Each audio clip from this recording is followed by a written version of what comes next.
আযাব, পাকড়াও, জাহান্নামের দৃশ্য, সেগুলো যদি তোমরা দেখতে তাহলে তোমাদের পৃথিবীর স্বাদ চিরতরে উঠে যেত। কোনোদিন তোমাদের মুখে হাসি পেত, আনন্দ উপভোগ করা এটা তোমাদের জীবন থেকে চিরতরে হারিয়ে যেত।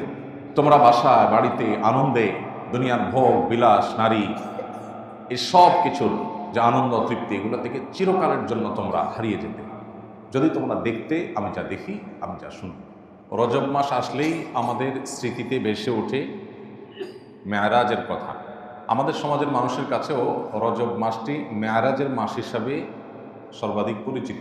যদিও আমরা এর আগে স্পষ্ট করেছি যে রজব মাসটি মূলত সম্মানিত 4 মাসের এক মাস হিসাবে আমাদের কাছে সমাদৃত বিশেষ গুরুত্বপূর্ণ মাস।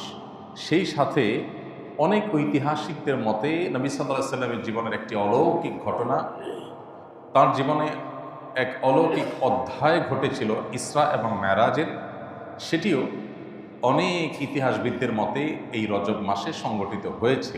তাহলে রজব মাসের তাৎপর্যের মূল এবং প্রধান যে দিকটি সেটি হলো এটি সম্মানিত মাসের একটি। সেই সাথে নবী সাল্লাল্লাহু আলাইহি ওয়াসাল্লামের জীবনে ইসরা এবং মেরাজের মতো অলৌকিক ঘটনা ঘটেছে। সেই ঘটনা ঠিক কবে ঘটেছে এটা নিয়ে ইতিহাসবিদদের মধ্যে নানাবিধ মত থাকলেও অনেক ইতিহাসবিদদের মতে রজব মাসে ঘটেছে। অবশ্য রজব মাসের কোন তারিখে ঘটেছে সেটা নিয়ে আবার নানামুখী মতামত আছে। 16টিরও অধিক মতামত আছে নবী সাল্লাল্লাহু আলাইহি ওয়াসাল্লামের মেরাজের তারিখকে ঘিরে। প্রশ্ন উঠতে পারে, কেন এত মতামত?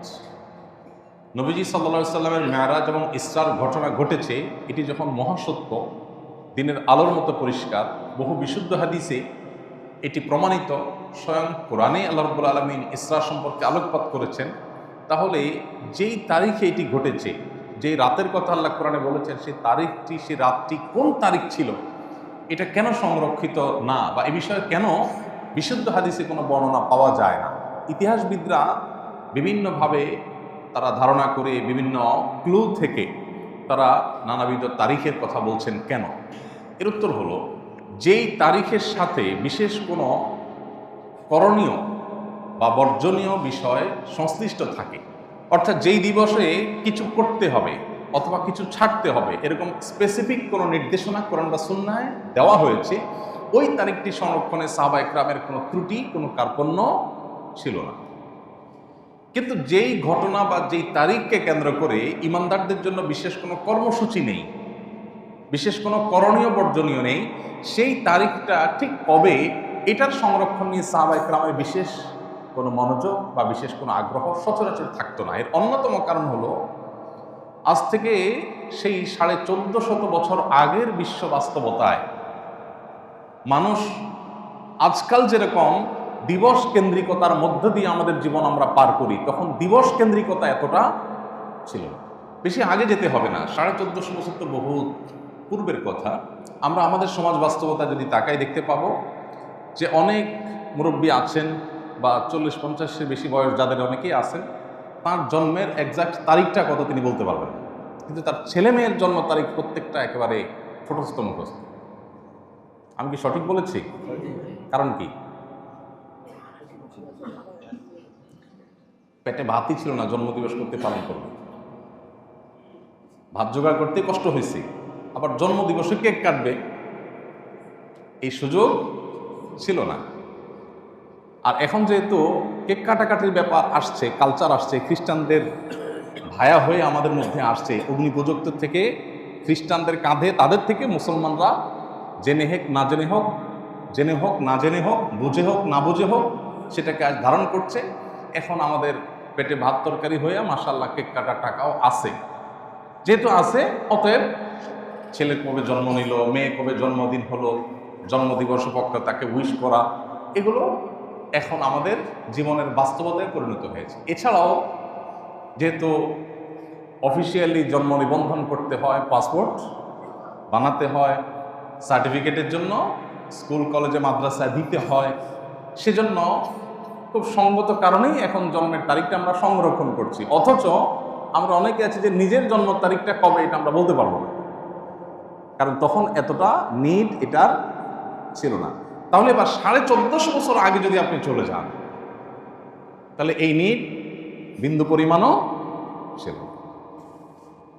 এই কারণে সাহাবায়ে কেরাম যেটা সংরক্ষণ করা দরকার ওইটা করতে কোনো কার্পণ্য করতেন না। নবী করিম সাল্লাল্লাহু আলাইহি ওয়াসাল্লামের কোনো হাদিস, দীর্ঘ হাদিস, অনেকগুলো পয়েন্ট বলেছেন, এমন মনোযোগ নিয়ে সাহাবায়ে কেরাম শুনতেন যে বিভিন্ন হাদিস থেকে আবু হুরায়রা রাদিয়াল্লাহু তাআলা আনহু অন্যান্য সাহাবীদের হাদিস শ্রবণে তাদের মনোযোগিতাকে স্পষ্ট করতে গিয়ে, বোঝাতে গিয়ে উদাহরণ দেওয়া হয়েছে যে একটা গাছের উপর যেরকম পাখি এসে বসে, সাহাবীরা এরকম পিনপতন নীরব হয়ে, এরকম পরিপূর্ণ স্তব্ধ হয়ে, নড়াচড়া বাদ দিয়ে, শতভাগ মনোযোগ দিয়ে, ফোকাস দিয়ে নবী সাল্লাল্লাহু আলাইহি ওয়াসাল্লামের কথা শুনতেন, যে পাখির জন্য এটা অনুমান করা কঠিন হতো যে এটা মানুষ না কোনো গাছ। এইভাবে মনোযোগ দিয়ে তারা শুনতেন। তাহলে যেটা সংরক্ষণ করা দরকার সেটা তারা ঠিকই সংরক্ষণ করেছেন, কিন্তু যে বিষয়গুলো সংরক্ষণের সাথে কোনো করণীয় বর্জনীয় ব্যাপার সেপার নাই, শরীয়তের কোনো নির্দেশনা নাই, আজকাল যেরকম আমরা শখের বসে অনেক তারিখ সংরক্ষণ করি, এগুলো সাহাবীদের মধ্যে ছিল। তো যে জায়গাটা আমরা ছিলাম মূলত সেটা হলো নবী করিম সাল্লাল্লাহু আলাইহি ওয়াসাল্লামের মেরাজ। এটি ঘটেছে, বহু বিশুদ্ধ হাদিস দ্বারা এটি প্রমাণিত। সশরীরে তার মেরাজ হয়েছে, স্বপ্নযোগে হয়নি। অনেকে বলে স্বপ্নযোগে হয়েছে। স্বপ্নযোগে যদি হতো তাহলে মক্কার মুশরিকরা তো অস্বীকার করতো না। স্বপ্নে তো মানুষ 5 মিনিট ঘুমাইলে ওই 5 মিনিট স্বপ্নের মধ্যে আমেরিকা চলে আসে। সম্ভব কি? সম্ভব না। নবী সাল্লাল্লাহু আলাইহি ওয়াসাল্লাম মেরাজে রাতে মক্কা থেকে বাইতুল মাকদিস, সেই সুদূর ফিলিস্তিন মক্কা থেকে, সেখান থেকে আবার ঊর্ধ্বাকাশ হয়ে সপ্তাকাশ একটা একটা করে ভ্রমণ করে আসমানে গিয়ে জান্নাত জাহান্নাম দেখে, সিদরাতুল মুনতাহা, বাইতুল মামুর, বিভিন্ন নবীদের সাথে সাক্ষাৎ, সব কিছু করে আবার ব্যাক করেছেন মুহূর্তের মধ্যে, রাতের মধ্যে। মক্কার মুশরিকদের কাছে এটা অবিশ্বাস্য ছিল। কিভাবে সম্ভব এটা তাদের বুঝতে অসুবিধা হচ্ছিল। এই জন্য তারা অবিশ্বাস করেছে। যদি স্বপ্নটা নবী সাল্লাল্লাহু আলাইহি ওয়াসাল্লামের মেরাজটা যদি স্বপ্নে হতো তাহলে এটা কিন্তু অস্বীকার করার কোনো কারণ থাকতো না। তাহলে বোঝা গেল স্বপ্নে হয়নি, সশরীরে হয়েছে, এবং মেরাজের ঘটনা ঘটেছে সেটা সত্য, মহাসত্য। কিন্তু কোন তারিখে ঘটেছে সেই তারিখটা নির্দিষ্ট করে কোনো হাদিসে স্পষ্ট করে বর্ণিত হয় নাই। কারণ আমি এতক্ষণ ব্যাখ্যা করলাম কেন তারিখটা সংরক্ষণ হয়নি। ভাইরা, তাহলে নবী সাল্লাল্লাহু আলাইহি ওয়াসাল্লামের মেরাজ হয়েছে। মেরাজের দুটি পার্ট, একটা হলো মক্কা থেকে বাইতুল মাকদিস পর্যন্ত, এটাকে বলা হয় ইসরা। এটা কোরআনে বর্ণিত হয়েছে। আল্লাহ বলেছেন, সুবহানাল্লাযী আসরা বিআবদিহি লাইলাম মিনাল মাসজিদিল হারামি ইলাল মাসজিদিল আকসাল্লাযী বারাকনা হাওলা। ওই আল্লাহ পবিত্র, সকল প্রকার অভিযোগ অনুযোগ, মক্কার মুশরিকদের সন্দেহ সংশয়ের ঊর্ধ্বে, যিনি তার বান্দা মুহাম্মদ সাল্লাল্লাহু আলাইহি ওয়াসাল্লামকে রাতের কিছু অংশে মুহূর্তের মধ্যে মক্কা থেকে অলৌকিকভাবে বাইতুল মাকদিসে, মসজিদে হারাম মক্কা থেকে বাইতুল মাকদিস, সেখানে আল্লাহ তাআলা নিয়ে গেছেন। এটুকু কোরআনে বর্ণিত আছে। সেখানে আল্লাহ তাআলা বিভিন্ন নবী রাসূলদের অলৌকিকভাবে তাদেরকে উপস্থিত করেছেন, তাদের ইমামতি নবী সাল্লাল্লাহু আলাইহি ওয়াসাল্লাম করেছেন। তারপর সেখান থেকে আল্লাহ রাব্বুল আলামিন তাকে ঊর্ধ্বাকাশ ভ্রমণ করিয়েছেন। তো একটা পার্ট তো কোরআনেই আছে, এটাকে অস্বীকার করলে ইমানই থাকবে না, আর বাকি পার্ট বিশুদ্ধ হাদিসে আছে। দেখুন, এখন মানুষ মহাকাশ ভ্রমণ করছে, মানুষ মহাশূন্য আবিষ্কার করেছে, মহাশূন্যে মানুষ গমন করছে, মহাকাশে মানুষ যাচ্ছে, সেখানে স্টেশন স্থাপন করছে। এই জিনিসগুলো আজ থেকে 1450 বছর আগের পৃথিবীর মানুষ কখনো কল্পনাও করে। তখনকার মানুষকে যদি বলা হতো যে মানুষ চাঁদে যাবে, সবাই পাগল বলতো না? নবী করিম সাল্লাল্লাহু আলাইহি সাল্লামকে যে আল্লাহ তাআলা ঊর্ধ্বাকাশে নিয়ে গেছেন, মানুষ আল্লাহর সৃষ্টি, তার ব্রেইন, বুদ্ধি, মেধা দিয়ে যদি মানুষ মহাকাশে যেতে পারে, আরো 1000 বছর 2000 বছর পরের পৃথিবীতে মানুষ না জানি আরো কোথায় যায়, তাহলে এই মানুষের মেধার, ব্রেইনের সৃষ্টিকর্তা আল্লাহ তাআলা তার রাসূলকে মুহূর্তের মধ্যে সব কিছু করে তারপর আবার দুনিয়াতে পাঠানো কি সম্ভব না অসম্ভব? মানে এটা যে সম্ভব সেটা মানতে কি খুব জোর করে মানাইতে হয়? আজকে বিজ্ঞান যেটা পেরেছে, সম্ভব করে দিয়েছে, এটা দেখে বিজ্ঞানের সৃষ্টিকর্তা আল্লাহ তাআলা কি পারেন, তার কাছে কোনো সীমাবদ্ধতা বলতে যে কিছু নাই, সে বিষয়ে বোঝার জন্য আলহামদুলিল্লাহ আল্লাহ তাআলার দেওয়া কমন সেন্স আর সুস্থ মস্তিষ্কই যথেষ্ট। এরপরও যদি 2024-25 পৃথিবীতে এসেও যদি আমরা কেউ ইমানদার না হই, আমরা যদি কেউ ইমান আনয়ন করতে না পারি, আমাদের ইমান যদি সুদৃঢ় না হয়, আল্লাহর প্রতি অগাধ বিশ্বাস যদি না হয়, তাহলে এটা আমাদের দুর্বলতা, এটা আমাদের দুর্ভাগ্য। এটা আমাদের দুর্বলতা এবং ত্রুটি। এই জন্য আল্লাহ তাআলা ইসরার ঘটনা বলতে গিয়ে শুরুতে বলেছেন সুবহান সুবহানাল্লাযী আসরা, যে আল্লাহ তাআলা রাত্রিকালীন এই অলৌকিক ঘটনা ঘটিয়েছেন। তোমরা যে সন্দেহ সংশয় করছো মক্কার মুশরিকরা, এগুলো থেকে আল্লাহ অনেক ঊর্ধ্বে, তোমরা চিন্তাও করতে পারো না। এগুলো আল্লাহর জন্য কোনো ইস্যুই না, কোনো ব্যাপারই না। ভাইরা আমার, তো নবী করিম সাল্লাল্লাহু আলাইহি সাল্লামকে আল্লাহ রাব্বুল আলামিন এই মেরাজের যে ঘটনা তাকে আল্লাহ তাআলা ঘটিয়েছেন তার জীবনে, এটি কেন ঘটিয়েছেন?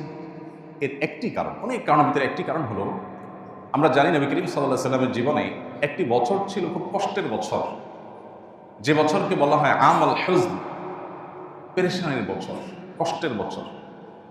সেই বছরটা ছিল ওই বছর যে বছরে নবী সাল্লাল্লাহু আলাইহি সাল্লাম তার ঘরের আপনজন এবং বাইরের একমাত্র আশ্রয়দাতা দুজনকে হারিয়েছেন। তার ঘরের আশ্রয়দাতা ছিলেন, ঘরে সান্ত্বনা দানকারী ছিলেন খাদিজা রাদিয়াল্লাহু তাআলা আনহা, আর বাইরের সান্ত্বনা দানকারী ছিলেন চাচা আবু তালেব। দুজনকে হারিয়েছেন। আর মক্কার মুশরিক তায়েফদের মুশরিকদের নির্যাতনে নিষ্পেষণে ক্লিষ্ট, পরিশ্রান্ত এবং মনোবেদনায় তিনি খুব কষ্ট পাচ্ছিলেন। তার জীবনের সবচেয়ে কষ্টের বছরে আল্লাহ রাব্বুল আলামিন তাকে সান্ত্বনা দেওয়ার জন্য, তার মনোবেদনা দূর করবার জন্য আল্লাহ তাআলা তাকে কাছে ডেকে নিয়ে গেছেন, জান্নাত দেখিয়েছেন। জান্নাত দেখার পর একজন ইমানদার, যেটা কখনো কেউ কোনোদিন দেখতে পায় না, কল্পনা করে না, এই সৃষ্টি জগতে কোনো কিছুর সাথে যেটা কোনো তুলনা চলে না, সেই জান্নাত অবলোকন করতে পারাটাও মানুষের জীবনের সবচেয়ে বড় সুখ। আল্লাহ তাআলা সেই জিনিসটা নবী সাল্লাল্লাহু আলাইহি ওয়াসাল্লামকে দান করলেন।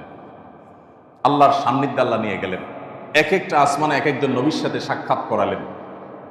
তারপর আল্লাহ রাব্বুল আলামিন নবী সাল্লাল্লাহু আলাইহি ওয়াসাল্লামকে সিদরাতুল মুনতাহা, ঊর্ধ্বাকাশের শেষ সীমানা, যেখানে বিশাল বড় একটা বড়ই বৃক্ষ আছে, সেটা দুনিয়ার এই গাছগুলোর আকারের বা সাইজের না, নামে হয়তো বলেছে, তার প্রকৃতি, তার আকার, সেগুলোর সাথে এগুলোর কোনো তুলনা নেই। সেটা হলো সীমানা ঊর্ধ্বাকাশের। আল্লাহ রাব্বুল আলামিনের সৃষ্টি জগতের মধ্যে জিবরিল সহ অন্য কোনো ফেরেশতা ওইটা ক্রস করে আর আল্লাহর আরশ বা উপরে আর যেতে পারে না। আল্লাহ তাআলা সেখানেও নবী সাল্লাল্লাহু আলাইহি ওয়াসাল্লামকে নিয়েছেন, তার সাথে কথোপকথন করেছেন, তাকে অনেক উপহার দিয়েছেন, নেয়ামত দিয়েছেন, আবার তাকে ফেরত পাঠিয়েছেন। এগুলো সবই ছিল ওই যে পেরেশানির বছরে তার মনোবেদনা দূর করবার জন্য আল্লাহর পক্ষ থেকে উপহার, পুরস্কার। ভাইরা আমার, নবী সাল্লাল্লাহু আলাইহি সাল্লাম মেরাজে কি কি দেখেছেন? প্রথমত তিনি দেখেছেন জিবরিল আলাইহিস সালামকে তার আপন আকৃতিতে, এবং নবী সাল্লাল্লাহু আলাইহি সাল্লাম জিবরিলকে তার মূল আকৃতিতে এর আগেও দেখেছেন। আল্লাহ রাব্বুল আলামিন ফেরেশতা জিবরিলকে 600 ডানা দিয়েছেন। কত ডানা? প্রত্যেকটা ডানা যতদূর মানুষের চোখ যায় ততদূর বিস্তৃত, এত বিশাল। এরকম 600 ডানা আল্লাহ তাআলা দিয়েছেন। এই বিশাল বড় সৃষ্টি আল্লাহ তাআলা তার মূল আকৃতিতে আল্লাহ তাআলা নবী সাল্লাল্লাহু আলাইহি সাল্লামকে দেখার সুযোগ দিয়েছেন এই মেরাজ। মেরাজে নবী সাল্লাল্লাহু আলাইহি সাল্লাম প্রত্যেক আকাশে এক একজন নবীর সাথে সাক্ষাৎ করেছেন। যত নবী রাসূল তাঁর আগে পৃথিবী থেকে গত হয়েছেন, আল্লাহ তাআলা তাদেরকে বিভিন্ন আকাশে উপস্থিত রেখেছেন। সেটা কি তাদের রূহের কোনো বিশেষ উপস্থিতি, না দেহ সহ রূহের কমপ্লিট উপস্থিতি, তার ধরন প্রকৃতি কি, সেটা আল্লাহ তাআলা ভালো জানেন। হাদিস থেকে শুধু আমরা এটুকু জানি যে নবী করিম সাল্লাল্লাহু আলাইহি সাল্লাম সপ্তাকাশের প্রত্যেকটি আকাশে এক বা একাধিক নবী বা রাসূলের সাথে সাক্ষাৎ করেছেন। যেমন প্রথম আকাশ যেটি, এটিতে নবী সাল্লাল্লাহু আলাইহি সাল্লাম সাক্ষাৎ করেছেন আদম আলাইহিস সালামের সাথে, আদি পিতা। দ্বিতীয় আকাশে নবী সাল্লাল্লাহু আলাইহি সাল্লাম সাক্ষাৎ করেছেন আল্লাহ নবী ঈসা আলাইহিস সালামের সাথে। তৃতীয় আকাশে নবী সাল্লাল্লাহু আলাইহি সাল্লাম সাক্ষাৎ করেছেন আরেক নবী আল্লাহ তাআলা ইউসুফ আলাইহিস সালামের সাথে। চতুর্থ আকাশে নবী করিম সাল্লাল্লাহু আলাইহি সাল্লাম সাক্ষাৎ করেছেন আল্লাহ নবী ইদ্রিস আলাইহিস সালামের সাথে। পঞ্চম আকাশে নবী করিম সাল্লাল্লাহু আলাইহি সাল্লাম সাক্ষাৎ করেছেন আল্লাহ নবী হারুন আলাইহিস সালামের কাছে সাথে। আর ষষ্ঠ আকাশে নবী সাল্লাল্লাহু আলাইহি সাল্লাম সাক্ষাৎ করেছেন মুসা আলাইহিস সালামের সাথে, এবং সপ্তাকাশে নবী সাল্লাল্লাহু আলাইহি সাল্লাম সাক্ষাৎ করেছেন ইব্রাহিম আলাইহিস সালামের সাথে। তাহলে আদম আলাইহিস সালাম, ঈসা আলাইহিস সালাম, ইউসুফ আলাইহিস সালাম, ইদ্রিস আলাইহিস সালাম, হারুন আলাইহিস সালাম, মুসা আলাইহিস সালাম এবং ইব্রাহিম আলাইহিস সালাম। 7 আকাশে 7 জন বড় এবং বিশিষ্ট নবী রাসূলদের সাথে নবী সাল্লাল্লাহু আলাইহি ওয়াসাল্লাম সাক্ষাৎ করেছেন। এই সাক্ষাতে তাদের সাথে মত বিনিময়ের, তাদের সাথে কুশল বিনিময়ের, তাদের কাছ থেকে দোয়া লাভ করার নানাবিধ সৌভাগ্যে নবী সাল্লাল্লাহু আলাইহি ওয়াসাল্লামকে আল্লাহ তাআলা ধন্য করেছেন। তৃতীয়ত নবী সাল্লাল্লাহু আলাইহি ওয়াসাল্লাম এই মেরাজে হাউজে কাউসার, যেটি আল্লাহ তাআলা তাকে দান করবেন, কিয়ামতে তার সুন্নার অনুসারী যারা, বেদাত এবং শিরক থেকে যারা বেঁচে থাকেন, সেই ইমানদারদেরকে নবী সাল্লাল্লাহু আলাইহি ওয়াসাল্লাম যে হাউস থেকে নিজে হাতে পান করাবেন, যে হাউজে কাউসারের অগণিত পান করার বিশাল ব্যবস্থাপনা থাকবে, সকল ইমানদারদেরকে আল্লাহ তাআলা সেখান থেকে, নবী সাল্লাল্লাহু আলাইহি ওয়াসাল্লামের সুন্নার অনুসারীদেরকে আল্লাহ তাআলা সেখান থেকে পানি পান করাবেন। যে সে পানি পান করবে লা ইয়াজমা আবাদা, জান্নাতে প্রবেশের আগ পর্যন্ত তার আর কখনো পিপাসা পাবে না। অথচ কিয়ামতে সূর্য মানুষের খুবই নিকটে অবস্থান করবে, যার কারণে পিপাসায় মানুষ পাগল পড়া থাকবে, কিন্তু মৃত্যু আসবে না। ওই সময়টাতে আল্লাহ তাআলা যে হাউজে কাউসার দান করবেন, নবীজিকে মেরাজে সে হাউজে কাউসার তাকে দেখিয়েছেন। এটা অনেক বড় সৌভাগ্য এবং নেয়ামত ছিল তার জন্য। 4 নম্বর যে জিনিসটি দেখেছেন তা হলো জান্নাতের কিছু দৃশ্য, জাহান্নামের কিছু দৃশ্য আল্লাহ তাআলা তাকে দেখিয়েছেন। কি হতে পারে? এখন প্রশ্ন উঠতে পারে, জান্নাত জাহান্নাম কি অলরেডি সৃষ্ট? উত্তর হলো হ্যাঁ। এটাই আহলে সুন্নাহ ওয়াল জামাআর আকীদা। কোরআন এবং সুন্নাহ এটাই বলে যে জান্নাত এবং জাহান্নামকে আল্লাহ তাআলা সৃষ্টি করেছেন, ইতিমধ্যে সেটা সৃষ্টি হয়ে আছে। নবী করিম সাল্লাল্লাহু আলাইহি ওয়াসাল্লামকে আল্লাহ রাব্বুল আলামিন সে জান্নাতের কিছু দৃশ্য, আবু হুরায়রা রাদিয়াল্লাহু তাআলা আনহুর পায়ের আওয়াজ জান্নাতে শুনতে পাওয়া, বিশিষ্ট সাহাবীদের অনেকের ফজিলত মর্যাদা, জান্নাতে আগে আগে থাকতে পারা, তাদের সৌভাগ্য, তাদের মর্যাদার কারণগুলো উদ্ঘাটন করতে পারা, জান্নাতীয় কিছু নেয়ামত আল্লাহ সুবহানাহু ওয়া তাআলা তাকে দেখিয়েছেন। সেই সাথে জাহান্নামের কিছু করুণ দৃশ্য মানব জাতিকে, আদম সন্তানকে, ইমানদারদেরকে সতর্ক করার জন্য আল্লাহ তাআলা দেখিয়েছেন। 5 নম্বর, নবী সাল্লাল্লাহু আলাইহি ওয়াসাল্লাম সাক্ষাৎ করেছেন জাহান্নামের যে প্রহরী মালিক নামক ফেরেশতা, তার সাথে। তিনি ছাড়াও অন্যান্য অনেক ফেরেশতার সাথে নবী সাল্লাল্লাহু আলাইহি ওয়াসাল্লামকে আল্লাহ তাআলা সাক্ষাৎ ঘটিয়েছেন মেরাজের মাধ্যমে। এবং 6 নম্বরে নবী সাল্লাল্লাহু আলাইহি ওয়াসাল্লাম এই সফরে বাইতুল মামুর ভিজিট করেছেন। বাইতুল মামুর হলো ঊর্ধ্বাকাশে একটি মসজিদ। যেই বাইতুল মামুর, এইটা আল্লাহ রাব্বুল আলামিন মক্কার কাবার ঠিক বরাবর আল্লাহ তাআলা যার অবস্থান রেখেছেন। এই মসজিদের বিশালতা এত বড়, যেখানে আল্লাহর ফেরেশতারা প্রতিবারে প্রবেশ করলে 70,000 ফেরেশতা সেখানে সালাত আদায় করেন। ফেরেশতাদের আকৃতি অবশ্য হাদিসে এখানে উল্লেখ করা হয়নি যে কি আমাদের মতো আকৃতি 70,000 নাকি ওই যে জিবরিলের মতো আকৃতি 70,000, সেটা আল্লাহ তাআলা ভালো জানেন। তো 70,000 ফেরেশতা একসাথে যারা সালাত আদায় করেন, তারা একদিন যারা সালাত আদায় করে বের হন, সেখান থেকে নামাজ পড়ে বের হন, কিয়ামত পর্যন্ত তারা আর সেখানে ঢোকার সুযোগ পান না।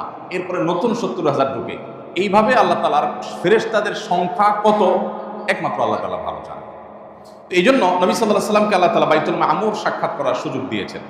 7 নম্বর, নবী সাল্লাল্লাহু আলাইহি ওয়াসাল্লামকে আল্লাহ তাআলা সিদরাতুল মুনতাহা এটা ভিজিট করার সুযোগ দিয়েছেন, যেটা কথা একটু আগে বলছিলাম, যে ঊর্ধ্বাকাশের, ঊর্ধ্ব জগতের সর্বশেষ যে এন্ডিং পয়েন্ট, বর্ডার, যেটা কোনো ফেরেশতারা ক্রস করবার সুযোগ নেই, জিবরিলের যাওয়ার সুযোগ নেই, সেখানে আল্লাহ নবী সাল্লাল্লাহু আলাইহি ওয়াসাল্লামকে নিয়েছেন এবং আল্লাহর সাথে একান্তে কথা বলার সুযোগ দিয়েছেন। জিবরিলও যেটা ক্রস করতে পারেন, আল্লাহ তাআলা তাকে সেটা ক্রস করে আল্লাহর কাছাকাছি আল্লাহ তাআলা নিয়েছেন এবং তাকে এই নেয়ামতগুলো দেখিয়েছেন।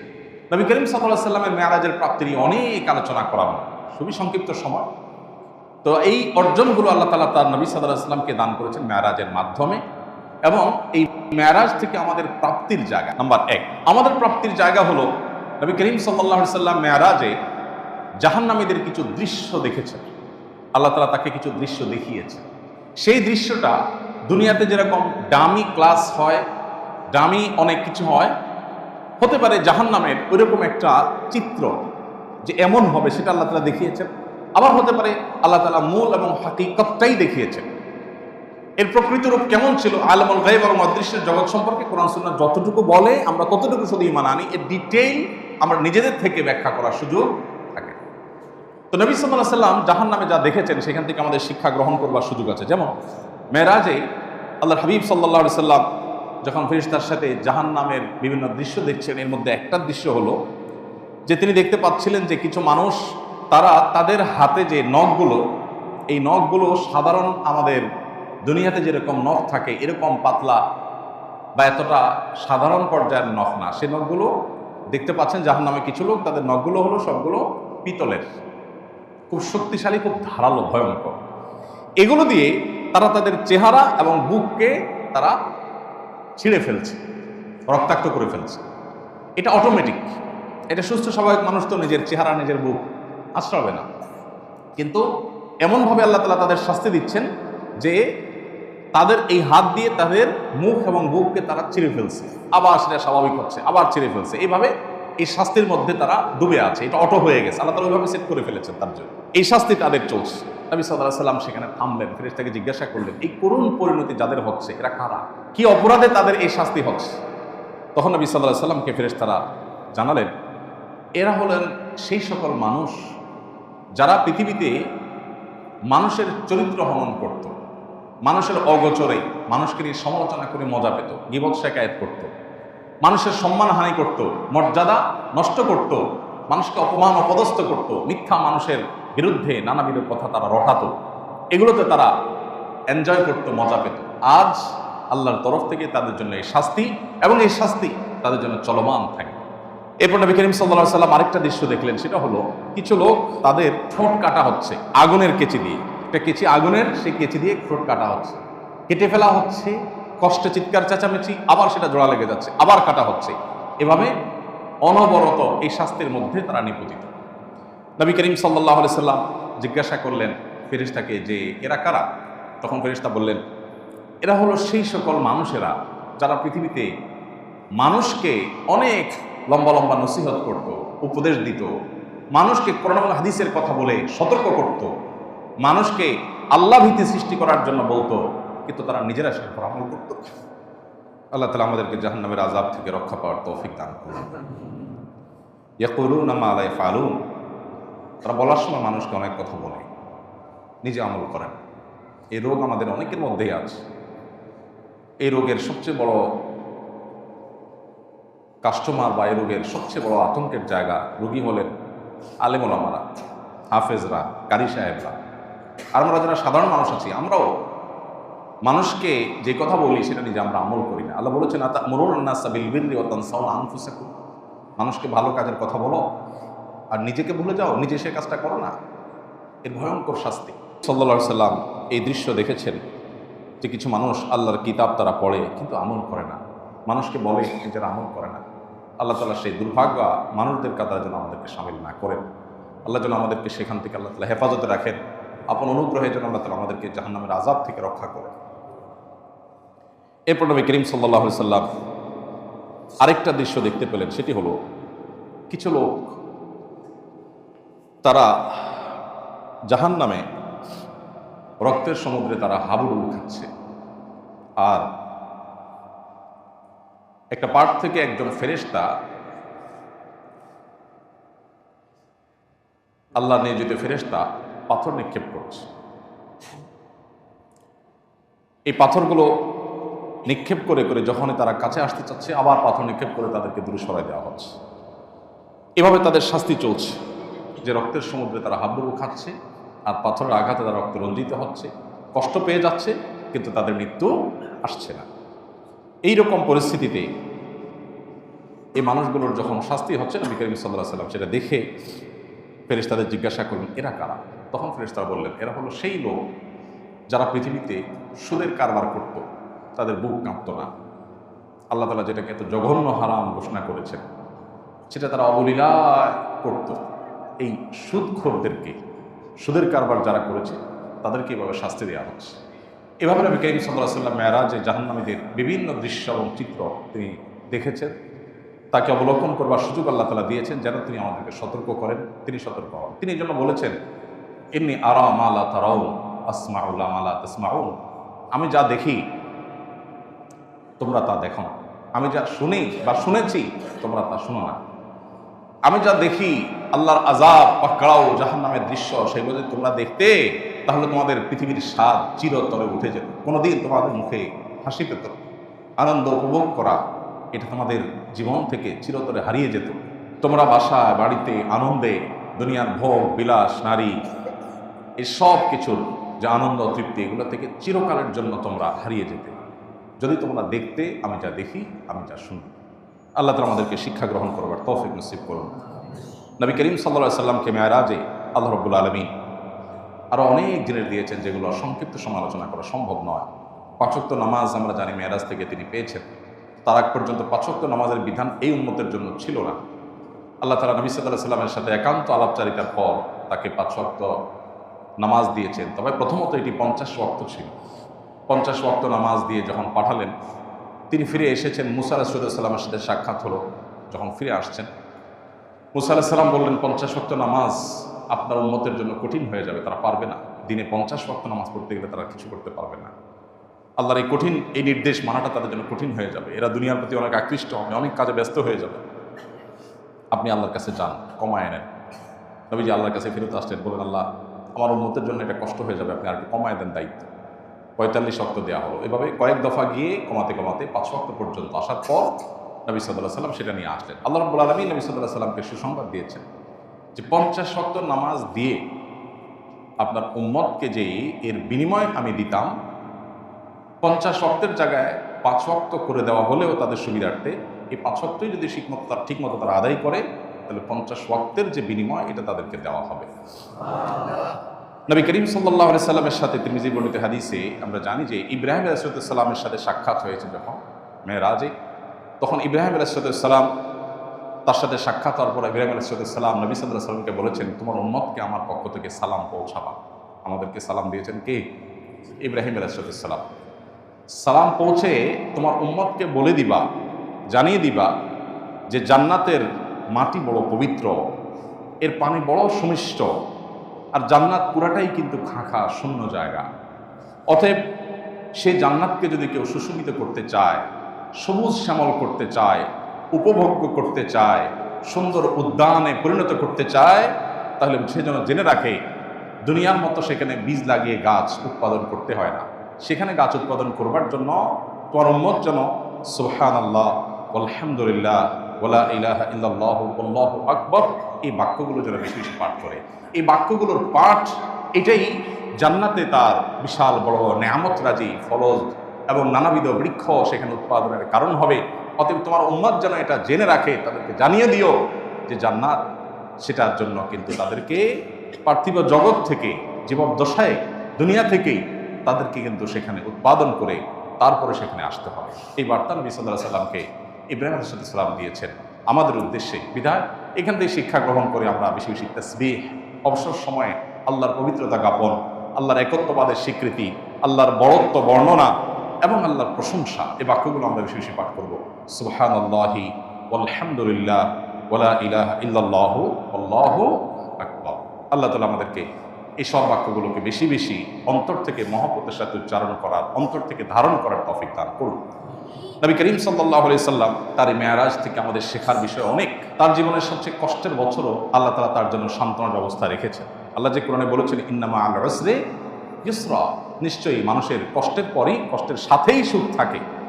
আল্লাহ পরে শব্দ বলেননি, বলেছেন মা'আল উসরি ইউসরা, অর্থাৎ মানুষের কঠিন সময়ের সাথেই সহজ সময়, ভালো সময় থাকে। বারবার আল্লাহ তাআলা বলেছেন। মেরাজ থেকে আমাদের যে শিক্ষার বিষয়গুলো আছে এর ভিতরে একটা হলো ইন্না মা'আল উসরি ইউসরা, কষ্টের পরেই সুখ থাকে। নবী সাল্লাল্লাহু আলাইহি সাল্লামকে আল্লাহ তাআলা অনেক পরীক্ষা নিয়েছে, অনেক কষ্ট তার জীবনে ছিল। এই কষ্ট দূর করার জন্য আল্লাহ তাআলা জান্নাতের নেয়ামত তো দেবেনই, দুনিয়াতেই আল্লাহ তাআলা মেরাজের নেয়ামত দিয়ে তাকে ধন্য করেছেন। আমাদের সবার জীবনে কষ্টের মধ্যেও আল্লাহ তাআলা সুখ রাখেন। আমরা অনেক সময় সুখটা অনুভব করার চেষ্টা করি না, বুঝে উঠতে পারি না যে কি সুখ পাইছি। অনেকে আমরা নাশুকরি করি যে আমার জীবনে কখনো সুখের দেখা পাইলাম না। এই কথাগুলো আল্লাহর নেয়ামতের নাশুকরি। আপনি যে দাঁড়ায় বলতে পারছেন, এটাই তো আল্লাহ তাআলার অনেক বড় নেয়ামত। এই বলাটাই তো অনেকে বলতে পারছে না। কত পয়সাওয়ালা মানুষ আছে, অনেক পয়সাওয়ালা মানুষ এই ঢাকায় আছেন, আমি চিনি, ব্যক্তিগতভাবে জানি, চোখ দিয়া দেখতে পান না, কোটি কোটি টাকা